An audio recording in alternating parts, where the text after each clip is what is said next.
नमस्कार, आप देख रहे हैं सी न्यूज भारत। मैं हूं आपके साथ ज्योति श्रीवास्तव। न्यूज बुलेटिन में एक बार फिर से आप सभी का स्वागत है। इस बुलेटिन में सबसे पहले हम बात करेंगे बहराइच की खबर पर, जहां केडीसी में संपन्न हुआ मेगा चिकित्सा शिविर। साथ ही चर्चा करेंगे झारखंड की खबर पर, जहां मेगा लीगल सर्विस कम एम्पावरमेंट का आयोजन किया गया। आगे देखेंगे रोहतास में भारतीय समाज पार्टी के राष्ट्रीय अध्यक्ष ओम प्रकाश राजभर ने कैसे किया सभा को संबोधित। इन तमाम खबरों पर विस्तार से करेंगे चर्चा। तो आइए शुरू करते हैं जिलेवार खबरों का सिलसिला। नेशनल मेडिकोज ऑर्गेनाइजेशन द्वारा जनपद बहराइच में आयोजित तृतीय गुरु गोरखनाथ स्वास्थ्य सेवा यात्रा के समापन के अवसर पर मुख्य अतिथि प्रदेश के राज्य मंत्री उद्यान, कृषि विपणन, कृषि विदेश व्यापार एवं कृषि निर्यात दिनेश प्रताप सिंह ने एमएलसी डॉक्टर प्रज्ञा त्रिपाठी, विधायक महेशी सुरेश्वर सिंह, पयागपुर के सुभाष त्रिपाठी, भाजपा जिलाध्यक्ष श्यामकरण टेकड़ीवाल व अन्य अतिथियों के साथ दीप प्रज्वलित कर तथा मां सरस्वती के चित्र पर माल्यार्पण कर ठाकुर हुकुम सिंह किसान स्नातकोत्तर महाविद्यालय बहराइच के प्रांगण में आयोजित निःशुल्क मेगा चिकित्सा शिविर का शुभारंभ किया। शिविर के दौरान लगभग 1000 मरीजों का स्वास्थ्य परीक्षण कर आवश्यकता अनुसार दवाओं का निःशुल्क वितरण किया। शिविर के दौरान मोतियाबिंद के लगभग 150 मरीज भी चिन्हित किए गए। जो घटना हुई है, वो जो बीज बोए गए थे समाजवादी पार्टी के कार्यकाल में, वो फसल जो तैयार कर रहे थे भारतीय जनता पार्टी की सरकार में योगी आदित्यनाथ जी, उस फसल को नष्ट कर दे रहे हैं, खत्म कर दे रहे हैं। जैसा कि आप सबने सुना था, उन्होंने कहा है कि मैं अपराध और अपराधी को उत्तर प्रदेश से मुक्त कर दूंगा, खत्म कर दूंगा। और ऑलमोस्ट मैं कह सकता हूं कि संगठित अपराध करने वाले गिरोह लगभग उत्तर प्रदेश से खत्म हो चुके हैं।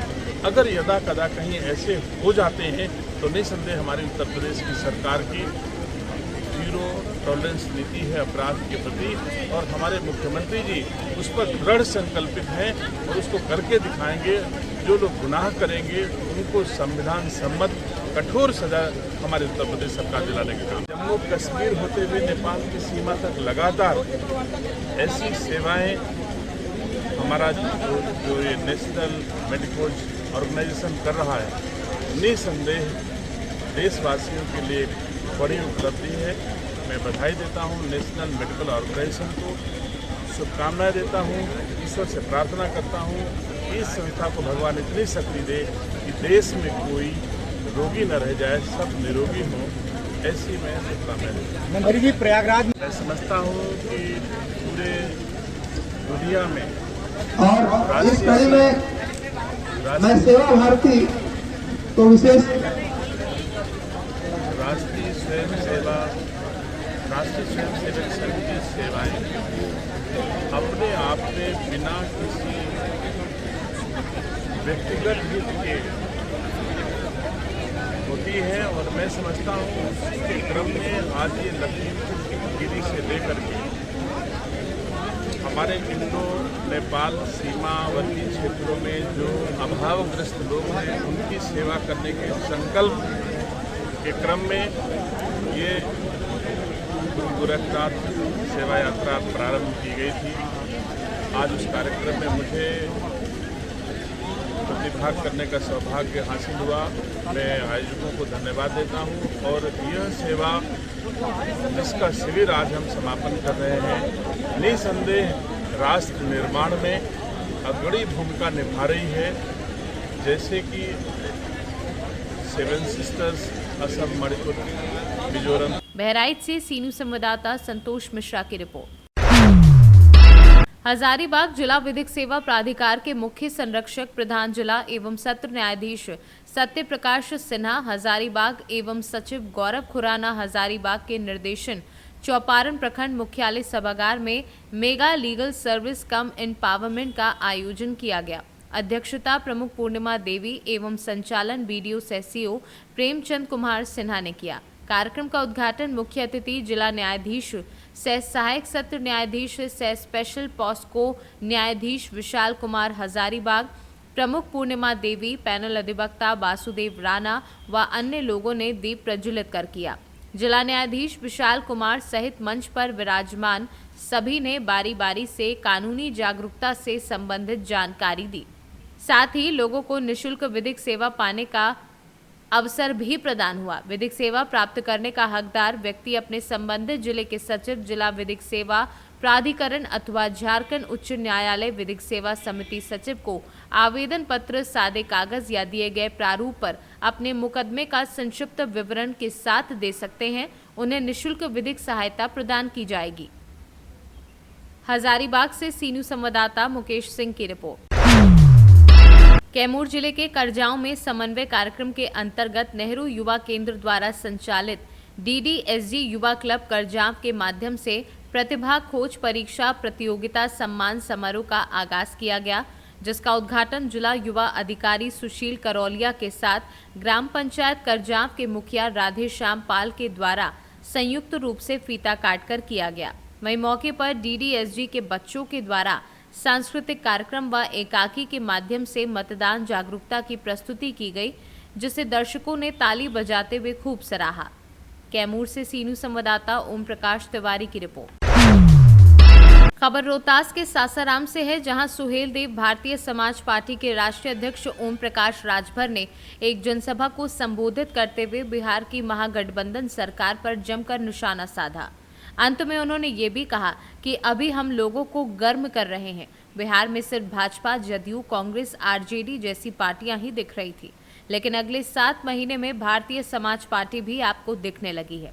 आगे उन्होंने और क्या कुछ कहा, आइए आपको सुनवाते हैं। सर, बिहार में जो गठबंधन है, 7 दलों का गठबंधन का कल बैठक सम्मेलन हुआ है, आप किस गठबंधन में जाएंगे सर बिहार? देखिए, हम तो अभी अपना गठबंधन ताकत बना रहे हैं कि हमारी आबादी की यहाँ गिनती नहीं, पहली बात तो ये है। और हम अभी गिनती कराने के लिए 7 अक्टूबर 2023 को गांधी मैदान पटना, अभी एक 27 अक्टूबर को किया था, एक सांकेतिक लोगों को एहसास कि रास्ता देख लें कम से कम गांधी मैदान पटना कहाँ है, जाना कहाँ है, कैसे जाना है। तो उसके बाद से हम अब लगभग 7 महीने तैयारी करेंगे पूरे 3800 जिले की। और गांधी मैदान पटना जिस दिन हम अपनी गिनती करा लेंगे, वहीं इनसे पूछेंगे कि बताओ अब किसके साथ चले।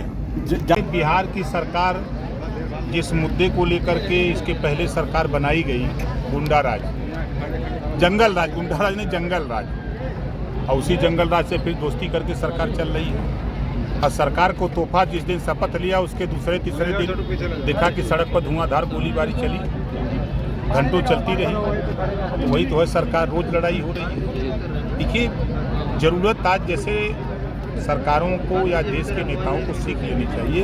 अपने ही देश का एक प्रदेश है तमिलनाडु, 500 ऐसे कॉलेज बनाया, निःशुल्क छात्रावास है, निःशुल्क भोजन है, फ्री शिक्षा, KG से लेके PG तक निःशुल्क शिक्षा दे रही है 500 कॉलेज खोल करके तमिलनाडु की सरकार।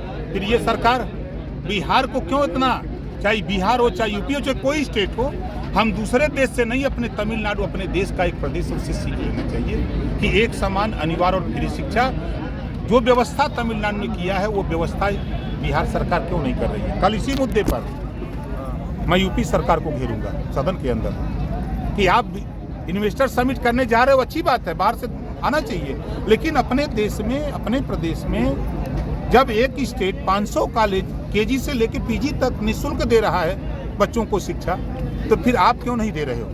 ये बात यहाँ क्यों नहीं लागू होती है बिहार में? जब कहीं भी देश में जाइए तो अशिक्षा के मामले में, गरीबी के मामले में बिहार का नंबर आता है, बेरोजगारी के मामले में।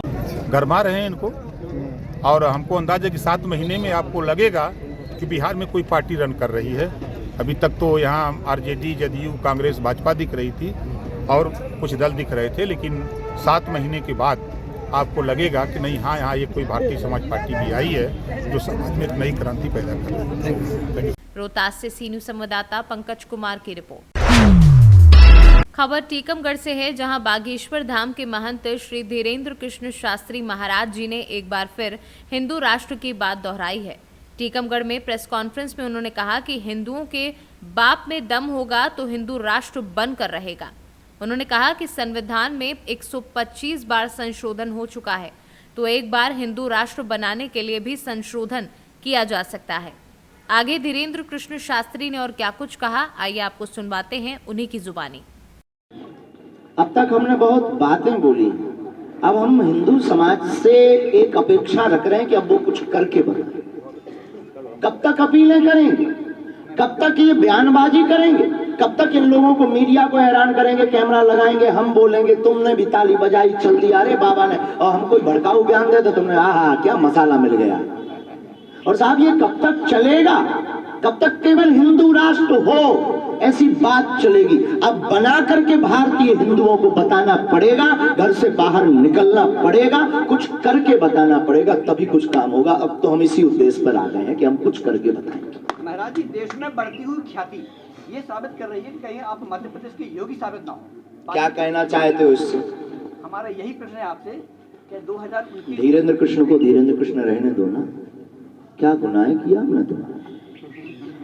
महाराज जी, युवाओं को क्या राष्ट्रीय गाय को राष्ट्रीय पशु घोषित क्यों नहीं किया जा रहा है? राष्ट्रीय पशु है ही नहीं, राष्ट्रीय माता है, राष्ट्रीय धन है। गाय कोई पशु नहीं है, गाय माता है।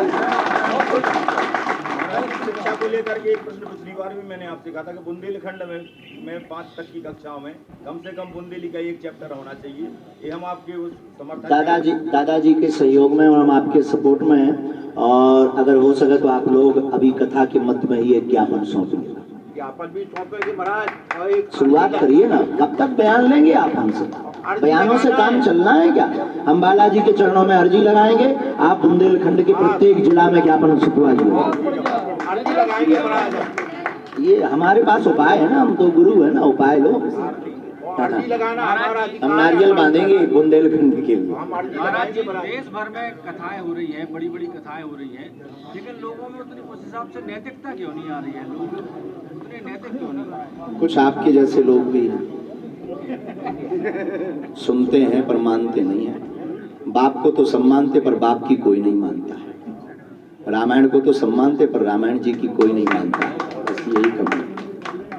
जैसे जैसे आपकी लोकप्रियता बढ़ रही है तो आपको जो विरोध करने वाले लोग भी एक्टिव हो गए हैं और वो चाहते हैं कि जल्द से जल्द आप मतलब किसी कुछ में फंस जावे। हाँ जी, उनको क्या कहेंगे जो हाथी चले बाजार। दूसरी बात, उसका जवाब ये है, इंटरनेशनल साजिशें सेम टू। तीसरी बात, तुम अपनी जलन बरकरार रखो, हम अपना जलवा बरकरार रखें। चौथी बात, हम गीदड़ नहीं है जो भक्तियों से डर जाए।